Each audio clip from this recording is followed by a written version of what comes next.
La realidad nacional. Con análisis periodístico profesional. Los temas de país abordados con profundidad y credibilidad. Esto y más es su programa de opinión, Diálogo con Ernesto López.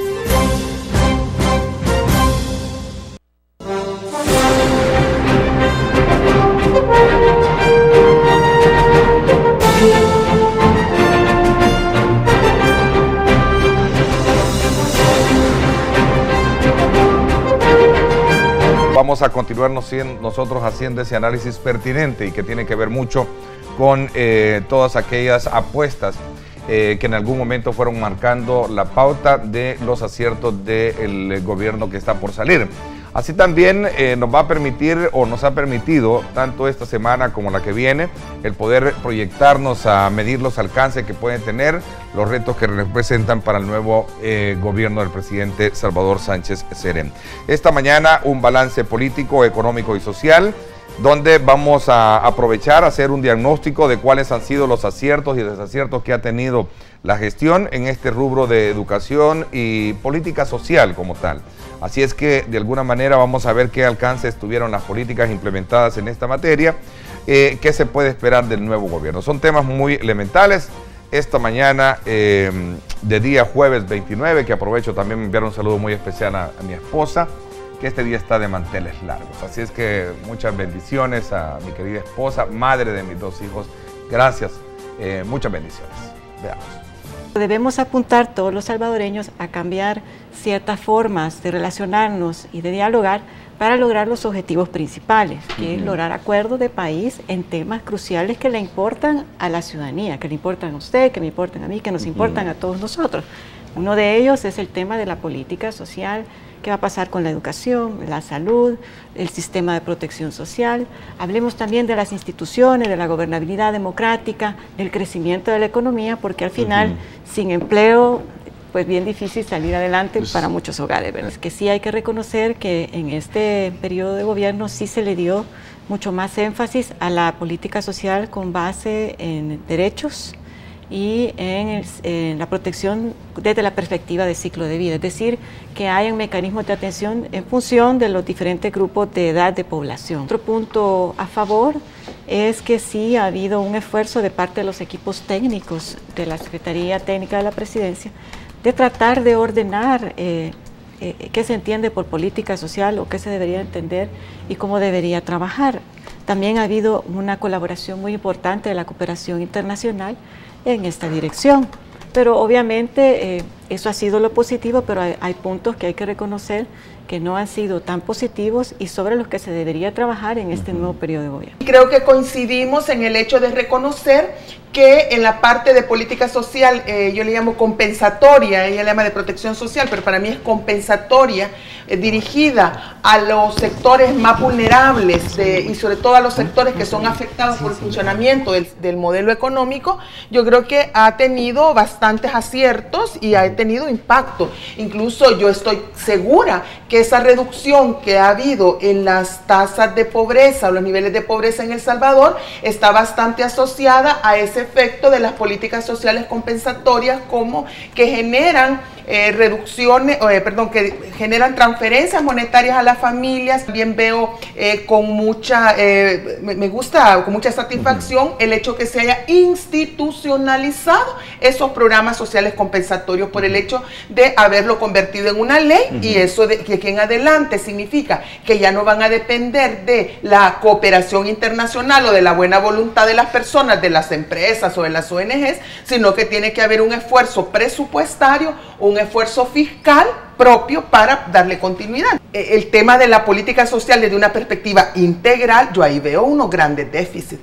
Por ejemplo, el tema de la calidad de la educación, porque la calidad de la educación no tiene que ver solo con los uniformes, no tiene que ver solo con un vaso de leche o que se le dé uno una computadora a un chico, sino que tiene que ver con la formación de profesores y profesoras, es decir, del recurso humano, que a su vez va a formar esas mentes, ese carácter. Alguien me dijo que no era de extrañar, porque si teníamos un ministro a medio tiempo y que cuando le daba tiempo, pues, o cuando sus otras ocupaciones le daban tiempo, llegaba al despacho, pues eso explica en parte por qué este descuido. Pues no es solamente dar medicinas, o no solamente es que hayan hospitales, hay para atender el tema de las enfermedades, no solamente ya los efectos de la falta de salud, sino que asumir la salud es realmente desde el momento de la prevención, de una educación para la salud, del autocuido de las personas, y no solamente de que si hay o no médicos, enfermeras disponibles, ambulancias y pastillas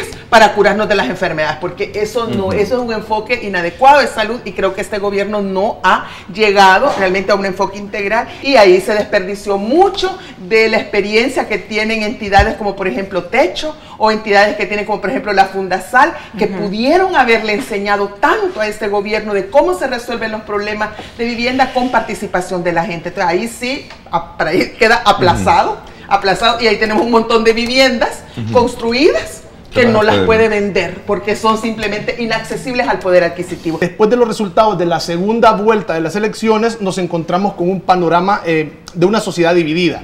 Entonces hay que tratar de analizar el tema educativo con un criterio técnico e imparcial. A partir de ello es necesario destacar que en materia social, al menos desde mi punto de vista, es obligación de todos los presidentes de la República dejar el país mejor de lo que lo han encontrado.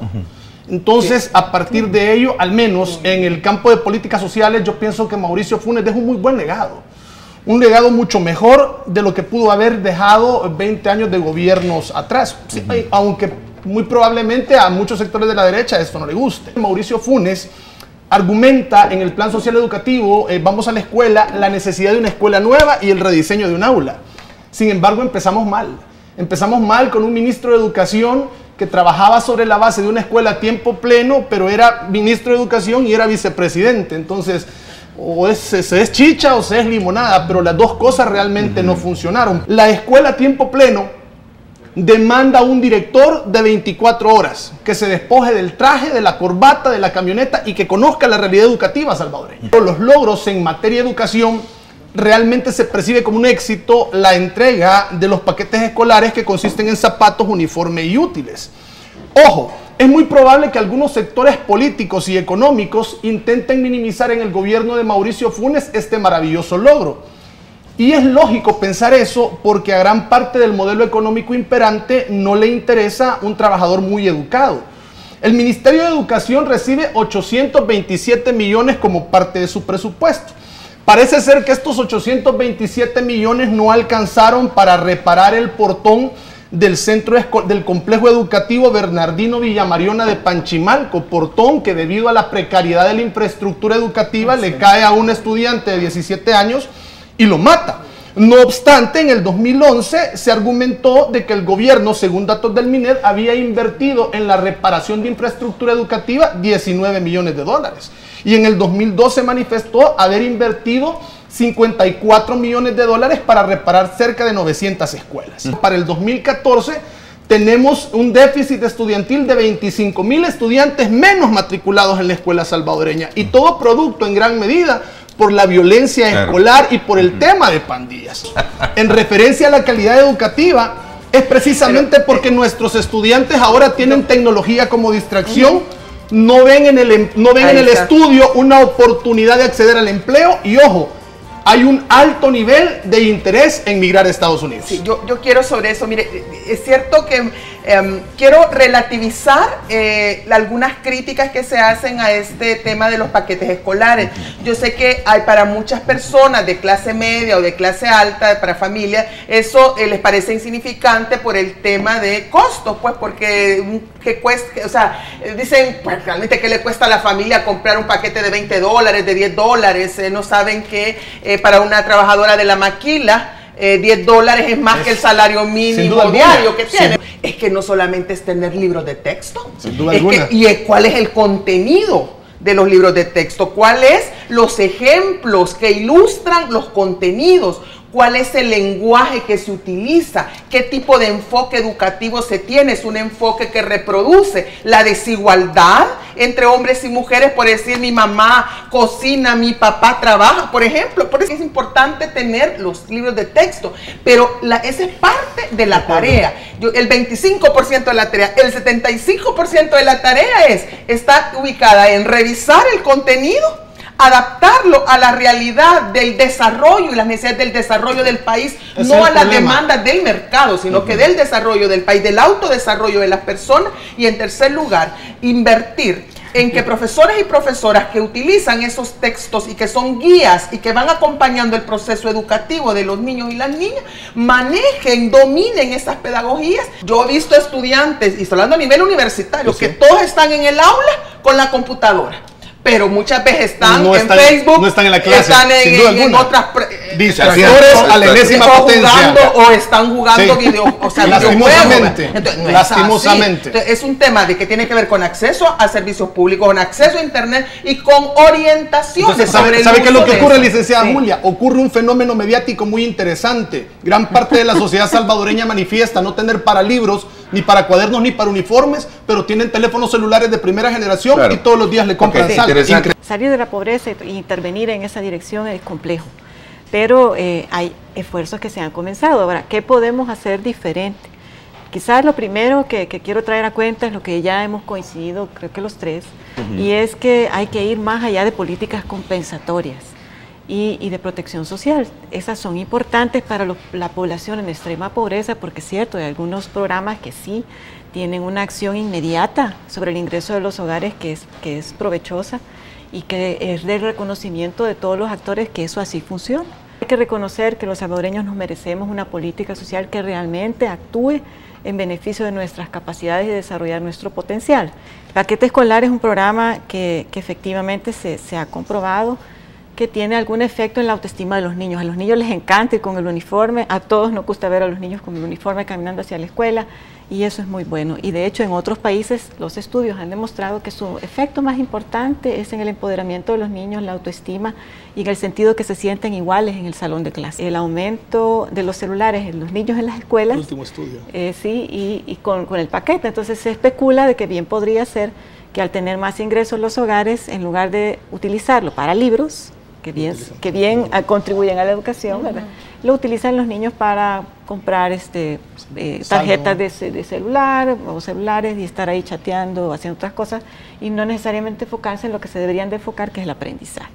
Un gran desafío para el próximo gobierno es garantizar el financiamiento para los programas sociales y también para poder optimizar los recursos existentes y mejorar los servicios en educación y salud. La mayoría de personas desconocen sus derechos en términos de pensiones, no comprenden muy bien cómo funciona el sistema de pensiones, y por eso hoy en día que se habla de que estamos por enfrentar una crisis en el financiamiento de las pensiones, nadie dice nada, porque nadie comprende cómo le afecta. Claro, porque la mayoría de personas no están afiliadas al sistema de pensiones, porque solamente el 20% o menos de un tercio tiene un trabajo formal y está cotizando para pagar una pensión en futuro. Tenemos también el seguro social, solo 20% o 26% de la población, que son aquellos que trabajan y tienen un trabajo formal y cotizan, tienen acceso al seguro social, y el resto depende de lo que el Ministerio de Salud puede hacer con grandes carencias y dificultades, ¿verdad? Problemas de abastecimiento, de personal, de recursos humanos, de medicamentos, etcétera, y cosas que ya conocemos, sobre todo el que va al seguro social y ya le dan la cita pero no le dan el medicamento, ¿verdad? Yo creo que cuando se habla de políticas sociales, en muchas ocasiones algunos políticos transgiversan la utilización del término y lo señalan como un mal manejo del gasto público. Yo creo que el problema del desfinanciamiento educativo no es precisamente el gasto público, sino que el dinero que debe de llegar al Estado no está llegando porque existe un déficit tributario, es decir, gran parte de la gran empresa no está pagando como debe de pagar los impuestos, y eso no le permite al gobierno tener dinero como para poder invertirlo en la mejora del desarrollo educativo. Otra de las grandes deudas que no solamente las tiene el gobierno de Mauricio Funes, sino que la tienen otros gobiernos, es el problema de la dignificación docente. Se mantiene pendiente el punto de la dignificación docente en el apartado que toda la vida se ha malinterpretado que la dignificación docente es una cuestión salarial. Y yo he dicho, momento, en este país también se necesita dignificar al obrero, al enfermero, al bombero, al policía. Es imperante que los docentes se actualicen. Sin embargo, el problema de la actualización pasa más allá por adquirir una licenciatura o una maestría, porque los salarios de los docentes en muchas ocasiones no permiten poder acceder a eso. El tema de la deserción, de la deserción de estudiantes. Mire, sí es cierto que se ha logrado aumentar significativamente la matrícula, ¿verdad?, en los primeros años, pero ¿por qué están desertando? Yo creo que buena parte de la explicación se sitúa en ese ambiente educativo que desmotiva, ¿verdad?, que no logra atraer, sobre todo generar ya el interés. Generar el interés, la motivación para permanecer, la inseguridad, ¿verdad? Y esos son temas que deberían de haber sido no solo detectados, sino que también solucionados durante este gobierno, y utilizar mejor los recursos, sobre todo incluyendo préstamos. Niños y las niñas están teniendo relaciones sexuales por la música que ven, por los programas, por controlar los las programaciones de medios de comunicación. Los medios de comunicación, pues es que todo el mundo después se quiere la educación, pero los medios de comunicación no toman la responsabilidad que les corresponde. Hemos visto durante estos años abandono en términos de que no tienen acceso realmente a servicios especializados, a exámenes especializados, a una atención continua de salud, porque la atención se centra en la madre y en su hijo, y en la mujer en tanto el rol de madre. Y si no, veamos el hospital de maternidad, que ahora se llama el Hospital Nacional de la Mujer, que es el mensaje que manda, que las mujeres tenemos derecho a ser atendidas en salud si somos madres. ¿Cuáles pueden ser los retos que debe de asumir el nuevo gobierno? Puntualmente, yo lo voy a traer a colación. ¿Será que vamos a tener un ministro de Educación en lo particular a tiempo completo? Bueno, ¿verdad? Ese es un punto. ¿Qué vamos a hacer para mejorar la calidad educativa? No solo desde el punto de vista del asistencialismo. Bien importante asegurar que el gabinete social trabaje con visión y con liderazgo. Aquí ya se aprobó una ley de desarrollo social, por lo tanto podríamos asumir que no hay disputa en términos de que si la política social es importante o no. Creo que un desafío importante es que si vamos a hablar de continuidad, no hablemos de continuidad de hacer las cosas de la misma manera, sino de ver cómo lo que hemos hecho no tan bien, o lo que se ha hecho no tan bien, se puede mejorar, ¿verdad? En lo personal me genera mucha alegría saber que es el ingeniero Canjura, quien va a estar a cargo del ministerio. Es una persona muy respetada, muy conocida, una persona con mucho profesionalismo, que conoce también educación y que además sabe la importancia de la educación. El sector privado no solamente hace referencia a empresas privadas que vayan a invertir para hacer ganancias, no, ni dejar las obras de eso que le llaman responsabilidad social empresarial, lo que les sobra, ¿verdad?, que pueden deducir de impuestos, no. Estamos hablando también de participación privada, de las comunidades organizadas que saben cuáles son sus problemas y que pueden desarrollar estructuras de organización y de movilización para gestionar recursos y resolver sus problemas. Es decir, una visión más amplia de lo que es participación privada, y no dejar solamente como concesiones, privatizaciones o responsabilidad social empresarial. No, yo creo que es importante retomar el punto de Julia Evelyn, que es, si bien es cierto, está el sector productivo empresarial, también hay ONGs, universidades y las mismas comunidades. Quizá en términos de principio, lo que debe prevalecer es la solidaridad. Sí, me preocupó cuando hablaron del agua. Es imperante que el gobierno salvadoreño, que el nuevo gobierno salvadoreño verdaderamente trabaje de forma conjunta con todos los sectores económicos de este país. Los grandes 5 retos que seguramente el ingeniero Canjura tendrá que afrontar al adoptar las riendas o al tomar las riendas del aparato de educación será el primero, la calidad docente. Creo que es necesario de que se trabaje ese aspecto en función de adecuar los planes y programas a la realidad social salvadoreña. Yo creo que tiene que abordar el diseño de la política social desde un enfoque de empoderar a la gente y de no volverla en clientela política, en base política de apoyo para llenar estadios, para llenar el circo. No, eso no puede ser así.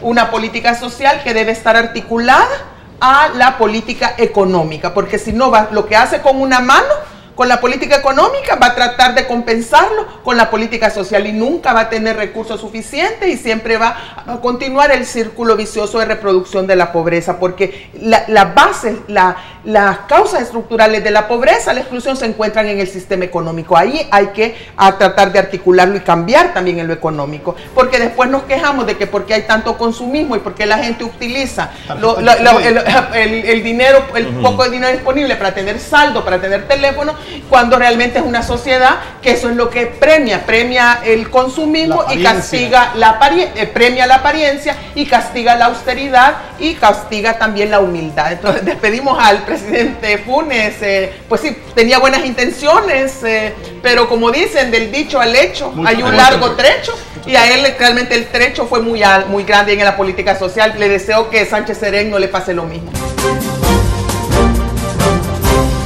La realidad nacional. Con análisis periodístico profesional. Los temas de país abordados con profundidad y credibilidad. Esto y más es su programa de opinión, Diálogo con Ernesto López.